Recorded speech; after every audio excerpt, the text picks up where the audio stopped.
The Global Science Council's emergency session stretched into its fifth hour as Elena faced increasingly hostile questioning. "You expect us to divert global resources based on what? Static on a quantum receiver?" demanded Counselor Chang, his holographic image flickering with interference that seemed oddly appropriate. Elena took a deep breath. "Not static. A message. From our descendants. Descendants who've apparently mastered time travel, but can only send us cryptic warnings instead of solutions," scoffed Representative Williams from the North American Coalition. Elena projected the latest decryption onto the center display. "The transmission is degrading across temporal distance, like shouting across a canyon. But these equations," she highlighted a series of mathematical formulas. "These describe quantum entanglement principles we haven't even theorized yet." Dr. Aisha Okafor, head of the African Science Directive, leaned forward. "These variables, they're accounting for something we've never considered, almost like mathematics with an extra dimension." "Precisely," Elena said, feeling a surge of hope. "Our verification team confirms these formulas solve quantum problems we've been stuck on for decades. This isn't a hoax." The room fell silent as the implications settled over the assembled scientists and government representatives. "Let's assume you're correct," Counselor Chang finally said. 5 years to develop technology centuries beyond our current capabilities. It's impossible. That's why I need an unconventional team," Elena replied, activating her secondary presentation. 3 profiles appeared on the main display. Marcus Chen, formerly lead engineer at Quantum Dynamics. Brilliant designer, but was fired after an incident involving unauthorized experiments. The image showed a man in his 40s with tired eyes and a defiant expression. His personnel file noted both remarkable achievements and concerning violations of research protocols. Zaran Jerry, 18 years old, already holds 4 patents in quantum programming. Nearly imprisoned last year for hacking the Global Defense Network to point out its flaws. The teenager's profile showed numerous academic achievements alongside security warnings. And Colonel Jackson Hayes, Military Science Division, specialized in temporal theories until his research was deemed too dangerous and shut down 3 years ago. The colonel's stern face was partially redacted, his file marked with security classifications that even Elena couldn't access. "You want to assemble a team of disgraceful rejects?" Williams asked incredulously. "I want people who think beyond conventional boundaries," Elena countered. "People who've already been approaching these problems from angles the rest of us haven't considered." Dr. Okafor nodded slowly. "Unconventional problems require unconventional solutions." As the council debated, Elena's assistant discreetly approached and handed her a tablet. The color drained from her face as she read the message. "We've received a second transmission," she announced, her voice cutting through the arguments. With this, she projected a new image, a holographic recording showing Earth from orbit. As they watched in stunned silence, a strange distortion rippled across the planet's surface, leaving nothing but empty space where continents once stood. "Timestamp on this recording is exactly 5 years from today," Elena said quietly. "We don't have time for conventional approaches." The council chamber erupted in panicked discussions, but Elena was already mentally assembling her team. Humanity's clock was ticking, and she could almost hear the temporal architects counting down from the future. 3 months into Project Cronus, the breakthroughs came faster than anyone anticipated. The underground facility in the Icelandic wilderness hummed with activity as researchers from 37 countries worked in rotating shifts. Marcus Chen adjusted the calibration on the temporal scanner while Elena reviewed the latest mouse trials. Subject 23 successfully recalled maze patterns from 3 minutes in its subjective future, she noted, trying to keep the excitement from her voice. "Consciousness transfer is working," Marcus agreed, "but we still don't know why human brainwaves create those unique ripple patterns. Other mammals don't generate the same effect." Zora looked up from her workstation, dark circles under her eyes. "What if it's not biological but psychological? The mice don't understand the concept of time travel."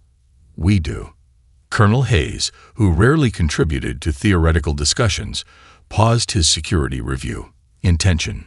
Military research showed intention affects quantum outcomes at microscopic levels. The team fell silent, considering the implications.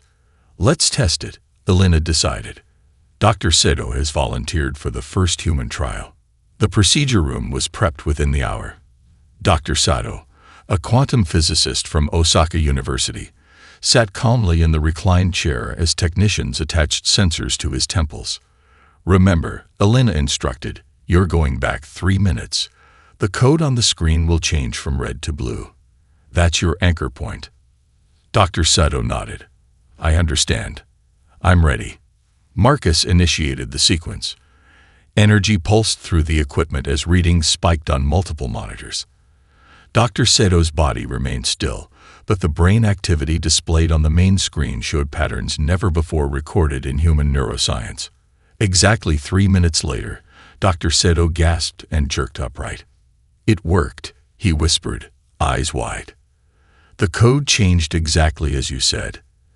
Then his expression shifted to something Elena couldn't quite identify. Fear mixed with confusion. There was something else, he continued, his voice shaking. In the time stream. Shadows. Watching me. Not human shadows. Elena exchanged glances with Marcus. This wasn't part of the expected results. They know, Dr. Seto insisted. They saw me there. Before Elena could question him further, alarms blared throughout the facility. Security monitors showed explosions in the East Wing, fire rapidly spreading toward the main lab. We need to evacuate, Colonel Hayes shouted over the chaos, already moving toward the emergency protocols. Elena rushed to secure their research data, while Marcus helped evacuate the medical team. Sprinklers activated as smoke filled the corridors. Hours later, in a temporary command center established in a nearby village, the team reviewed security footage. The saboteur had known exactly where to plant explosives for maximum damage while minimizing casualties. A warning, not an assassination attempt. That's impossible, Marcus whispered as the footage revealed the saboteur's face, his own. I was in my quarters, he protested. This isn't me. Colonel Hayes ran the facial recognition software 3 times with the same result. 100% match. Elena's tablet chimed with a message from the quantum decryption program she'd been running on the original future transmission. A hidden message appeared, previously undetected beneath layers of quantum noise. Trust no one born before the first success. She looked up slowly, realization dawning. This isn't about technology, she said. It's about who controls it.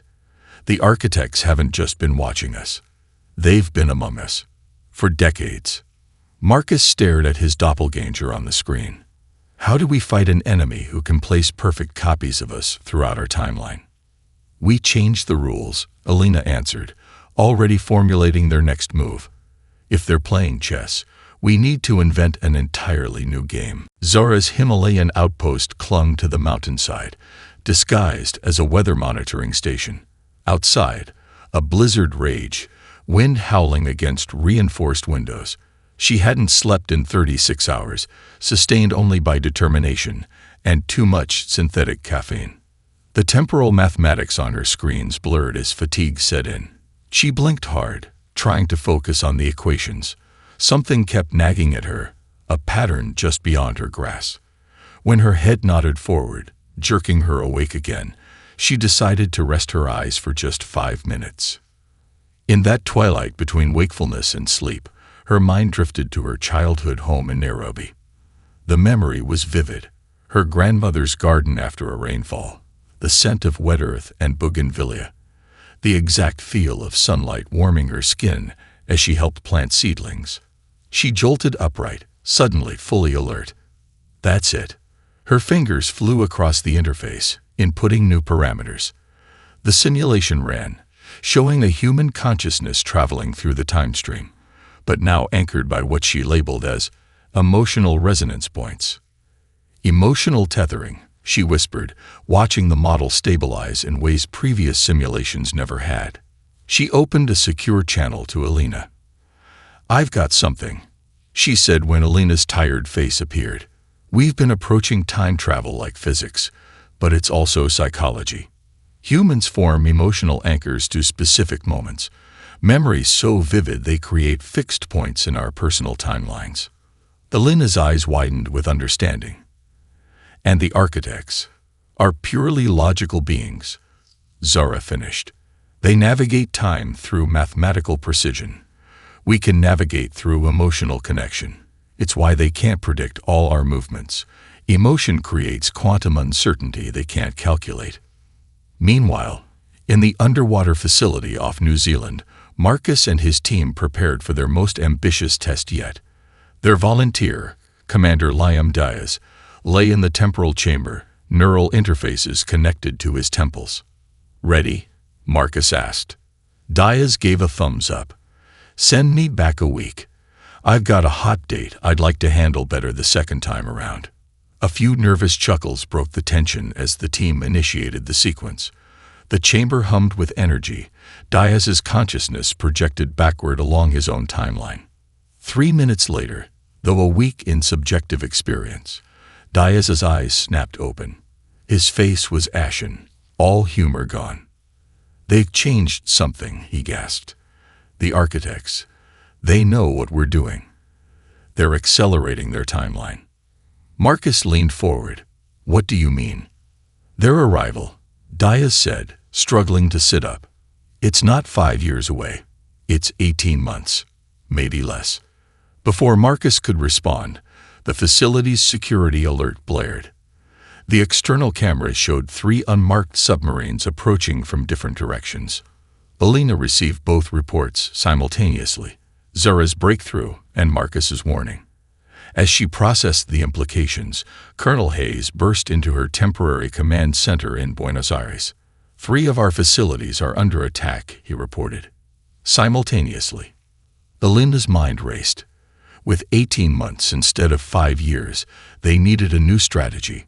Her gaze fell on the experimental temporal chamber her team had constructed. "We need more information," she decided. "I'm going back myself. 2 years. Hayes looked alarmed. "The longest successful jump has been 1 week. The neural strain of 2 years could kill you." "If I don't go, we're all dead anyway," Alina replied, already moving toward the chamber. "While I'm gone, implement contingency Omega. Full decentralization. And get me everything we have on these temporal inconsistencies Zara discovered." She paused at the chamber door. "If I don't make it back, tell Marcus he was right about the quantum entanglement theory. He'll know what to do next." As technicians prepared her for the dangerous journey, Alina focused her mind on creating the strongest emotional anchor she could, her determination to save humanity, a feeling so powerful it might just create a fixed point strong enough to bring her home again. The news of humanity's deadline spread across the globe despite government attempts to control the information. Intelligence agencies prepared for mass panic, civil unrest, and the collapse of financial markets. None of it happened. Instead, something remarkable occurred.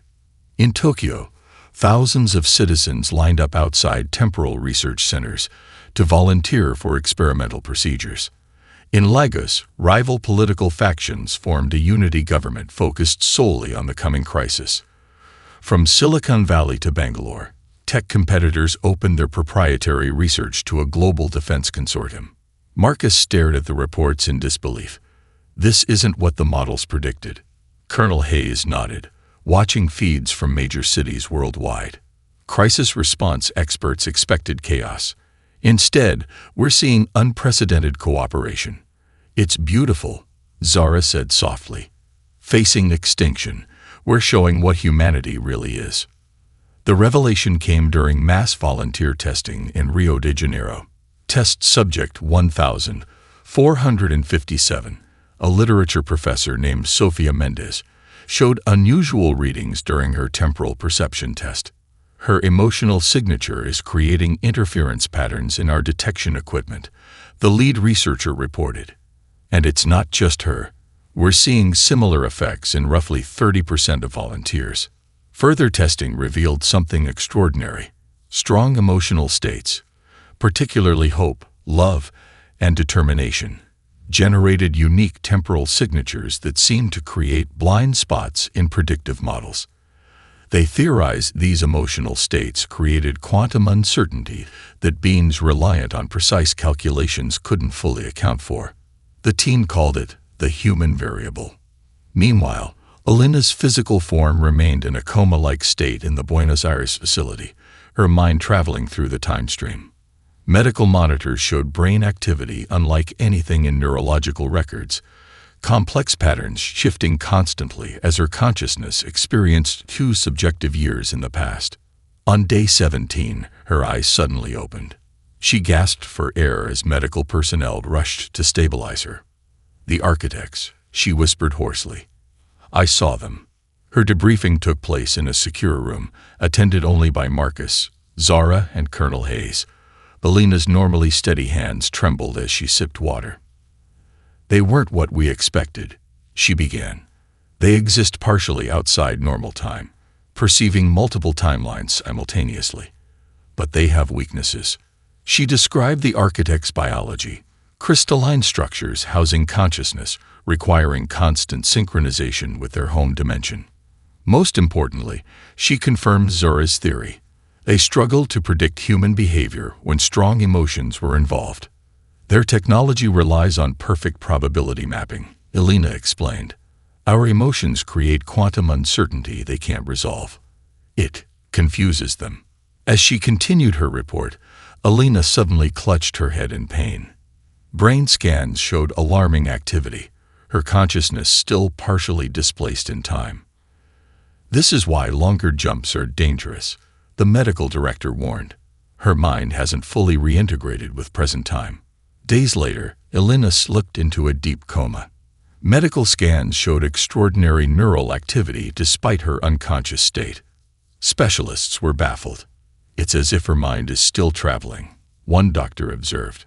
Marcus took over leadership of the project, implementing Alina's fragmented insights while privately wondering if she would ever return to them. Under his direction, engineers began developing a global defense system based on the human variable discovery. The principle was elegant. If human emotions created temporal interference, then millions of people focusing their emotional energy simultaneously could potentially create a shield against beings who relied on perfect temporal perception. Humanity's greatest weakness, our messy, unpredictable emotions, was becoming our strongest defense. And as the first early warning stations came online, they detected something unexpected. The architects weren't just coming. They were already here. The architect representative stood in the center of the United Nations General Assembly, its form unsettlingly human-like yet fundamentally wrong. It moved with fluid precision, as if each microsecond of motion had been mathematically optimized. Its voice resonated with harmonic undertones that made the translator's equipment crackle with interference. "Your species stands at a precipice," it stated. "Your experiments with temporal manipulation have drawn our attention." World leaders watched in wary silence as holographic displays activated around the chamber, showing countless timelines branching and intersecting. "These are probability maps of reality," the architect explained. "Your crude attempts at time travel create cascading fractures in the time stream. Observe." The display zoomed in on a specific node where countless timeline branches suddenly terminated in darkness. This extinction event occurs in 94.3% of futures where humans master temporal displacement. You are not merely endangering yourselves, but all of reality. The Secretary General leaned forward. "If you're so concerned with our welfare, why make Madagascar disappear?" "A demonstration, not destruction," the architect replied. "The island and its inhabitants still exist, merely phase-shifted beyond your perception. A temporary condition we can reverse, unlike the damage your unguided experiments will cause." In a secure facility beneath Geneva, Marcus and Zara watched the broadcast, analyzing every word and gesture. "It's lying," Zara said. "The temporal mathematics don't support their claims." Marcus nodded. "But why? If they can already manipulate time, Why not simply prevent our research before it started? The answer came from an unexpected source. The medical team monitoring Alina's coma detected a surge in brain activity, coinciding exactly with the architect's appearance. When they connected her to their temporal detection grid, the readings were unmistakable. Her brain waves matched the temporal frequency of their ships, the lead physician reported. She's somehow tuned to their dimensional signature. Marcus rushed to Alina's bedside, where medical equipment surrounded her still form. On impulse, he placed a small quantum receiver near her head, calibrated to the same frequency as the detection grid. A faint voice emerged through static. Alina's voice. They're lying, not preventing, running from. Marcus adjusted the settings, strengthening the signal. Damaged their own dimension. Need Earth. Lifeboat. The implication struck him like a physical blow. The architects weren't preventing a future catastrophe. They were fleeing one they had already caused. Their manipulation of time had begun unraveling their home dimension, and they needed Earth as a sanctuary. At the UN, negotiations continued, with the architect outlining terms for humanity's supervised preservation. World leaders debated while protesters outside demanded resistance. Meanwhile, Colonel Hayes led a covert team analyzing the restored Madagascar. Outwardly, everything appeared normal. Buildings, infrastructure, nature all intact. But the people moved with the same unsettling precision as the architect. Medical scans revealed the horrifying truth. Though they appeared alive, not one person had a heartbeat. They're hollowed out, Hayes reported back. Perfect replicas with no internal life. Like dolls. Marcus connected the pieces. That's their plan for all of us. They don't want to destroy humanity. They want to replace us. Keep our bodies as vessels but remove the unpredictable elements, our emotions, our free will. As the 7-day ultimatum ticked down, Marcus made a desperate decision. If Alina's mind was somehow connected to the architect's temporal frequency, she might be the key to understanding their true weakness. Prepare the phase shift equipment, he ordered. If we can't wake Alina, I'm going to find a way to join her. Zora looked alarmed. That technology is theoretical. You could end up trapped between dimensions. Marcus glanced at the news feeds showing the architect's ship hovering over New York. We're already trapped. At least this way. We might find the door. The phase shift chamber hummed with energy as technicians made final adjustments. Marcus lay on a gurney parallel to Alina's, neural interfaces connecting their brains to the experimental equipment. This is insane, Zora muttered, reviewing the parameters one last time. We're literally trying to sync your consciousness to hers while she's caught between time streams. Sometimes insanity is the only rational response, Marcus replied with a tight smile. The temporal mathematics check out. Colonel Hayes stood by the door, security teams on alert. 5 minutes. That's all you get. If your vitals destabilize, we pull you out regardless of progress. Marcus nodded and closed his eyes as the sequence initiated. The sensation was unlike anything he had experienced, like falling through layers of reality, each one thinner than the last. Colors and sounds merged into something beyond sensory perception. Then suddenly, clarity. He stood in what appeared to be the Buenos Aires facility, but subtly wrong. Walls semi-transparent, furniture blurred at the edges.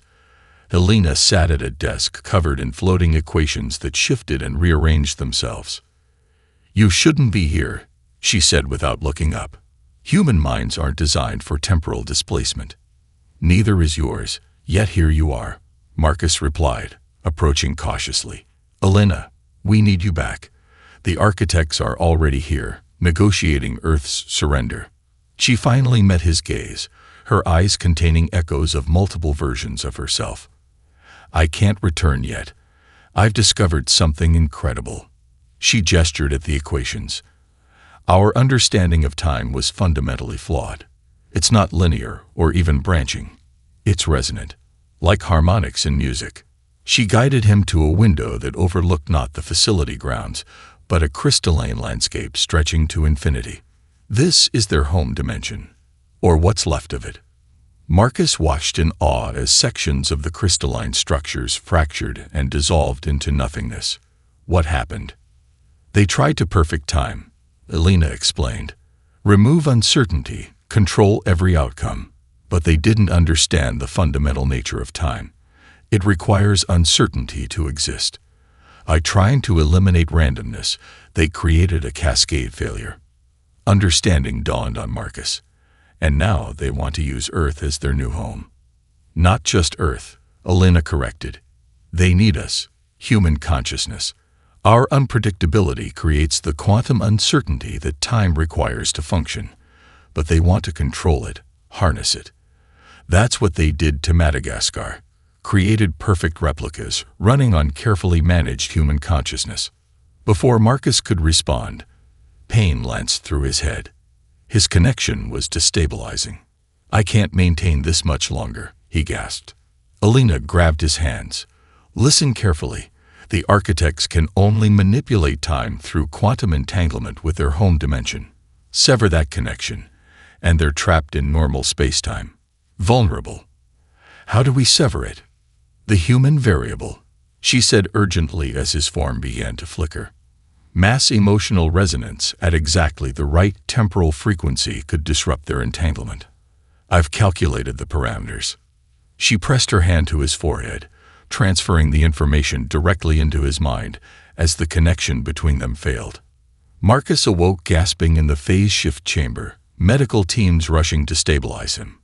Despite the physical pain, his mind was clearer than ever.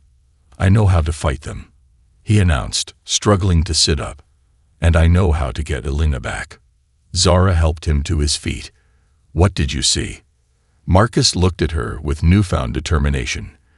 The end of their world, and a way to save ours without becoming like them. As medical staff checked his vitals, Marcus began sketching plans for what he called Protocol Tunnellock, a daring strategy that would require cooperation on a global scale unlike anything humanity had ever attempted before. The final countdown began at dawn. Across the globe, 50 million volunteers prepared for synchronization. Each wore a neural interface designed to amplify emotional resonance and connect to the global network. From remote villages to sprawling metropolises, humanity united in an unprecedented act of collective will. Neural network at 87% capacity, Zara reported from the central command hub beneath the Alps. Temporal resonance stabilizing. On screens around her, the architect vessels flickered visibly, their crystalline structures phasing in and out of normal spacetime as the human-generated temporal static disrupted their perceptions. They're responding, Colonel Hayes noted, watching tactical displays. Ships repositioning over major population centers. Marcus coordinated from a mobile command unit heading toward the primary architect vessel hovering above New York. Elena's calculations had identified it as the nexus point for their quantum entanglement network.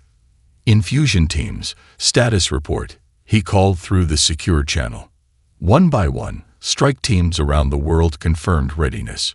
Each carried a quantum disruption device, designed to exploit the weakness Elena had discovered. New York team approaching target. Colonel Hayes' second-in-command reported. Temporal camouflage holding. The strike teams moved through phase reality, microseconds out of sync with normal time, invisible to the architect's perception. It was working, but not perfectly. Across the tactical grid, red dots marked teams that had been detected and neutralized. We're losing people, Zara said quietly. They knew there would be casualties, Marcus replied, though the weight of each lost life pressed upon him. Everyone volunteered knowing the stakes. In Moscow, Paris, and Lagos, the architects began their counterattack. Massive sections of each city simply vanished as the aliens manipulated local spacetime, erasing millions from existence in an instant. They're trying to panic us, Colonel Hayes observed. Break the emotional cohesion. Marcus watched the casualty reports with a hollow feeling. Continue as planned. All phases. The New York team reached the underside of the massive architect vessel, temporal camouflage flickering as they deployed their equipment. Similar scenes played out at target sites worldwide. Quantum isolation network at 60%, Zara reported.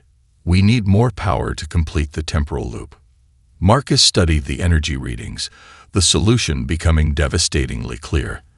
The isolation network required a consciousness to act as its cornerstone, a mind that could serve as both conduit and shield. Elena had known this. The calculations she transferred to him included this final, terrible requirement. Prepare for final phase activation, he ordered, his voice steady despite the knowledge of what would come next. Wait, Zara interrupted, eyes wide. The power calculations. Marcus, you can't.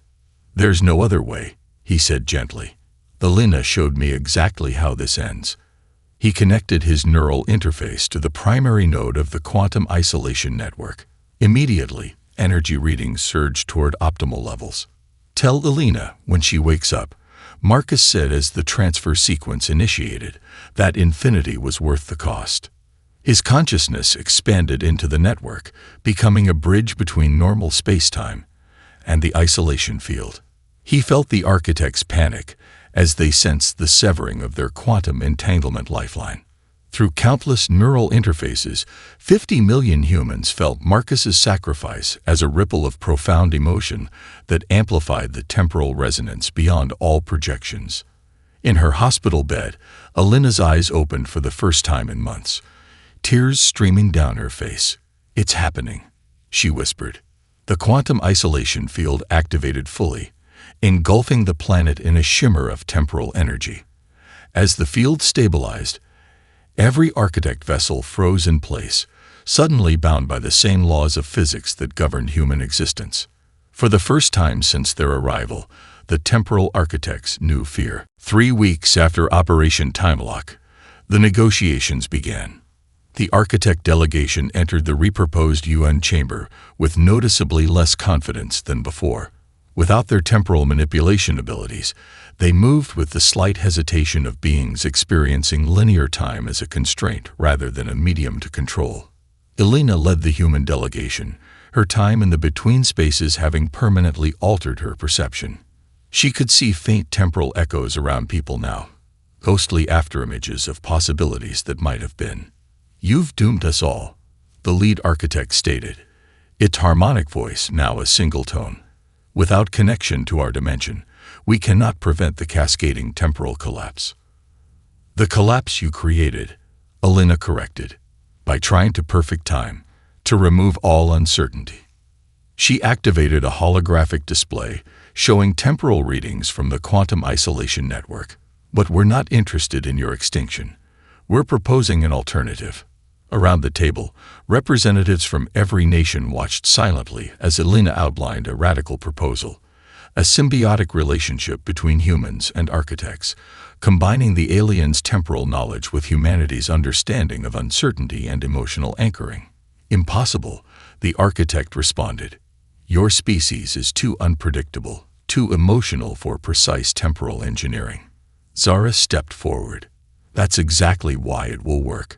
Time requires uncertainty to function. Your civilization tried to remove it and created instability. The negotiations stretched for days as the architects reluctantly shared their history. Elena's suspicions were confirmed. They had evolved from humans in an alternate timeline, gradually augmenting themselves until they shed all biological components, including emotions they deemed inefficient. You didn't transcend humanity, Elena realized. You abandoned it. On the 7th day of talks, the architects revealed a final desperate truth. We need your bodies. Our consciousness cannot survive in this dimension without organic vessels. The human delegation recoiled, but Elena remained calm. Not our bodies. Never that. But perhaps something else. 5 years later, Elena stood on the observation deck of the Temporal Accord headquarters in Geneva. Below, human and architect scientists worked side by side, developing new approaches to temporal mechanics that respected the fundamental nature of time itself. Instead of hollow vessels, humans had helped design synthetic bodies that incorporated both crystalline and organic components, allowing architect consciousness to exist in Earth's dimension without hijacking human forms. In return, the architects shared knowledge that helped establish temporal observation posts throughout history, not to control time but to preserve its natural flow against outside interference. Director Reyes, a young assistant, called. "The memorial is ready." Elena nodded and made her way to the central chamber where world leaders had gathered. At precisely the calculated moment, she activated the special time stream Marcus had designed before his sacrifice. A holographic figure appeared. Marcus, his consciousness preserved in a bubble of time that intersected with their reality for just these few minutes each year. "The isolation field is holding," he reported, his voice echoing slightly.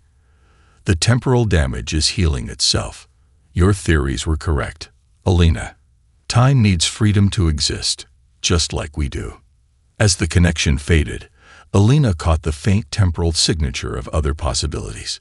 Countless versions of humanity across infinite timelines, each unique yet connected by the same fundamental quality that had saved them: the beautiful unpredictability of being human. Zara joined her as the ceremony concluded.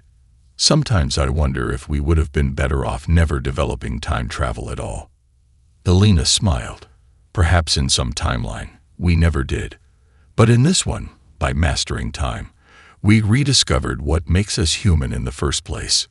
Outside, the quantum isolation field shimmered faintly around the planet. Not a prison, but a preserve where time could flow naturally, guided but never controlled by the new guardians of its mysteries. Humanity and their unlikely partners, working together to ensure that time itself remained forever free.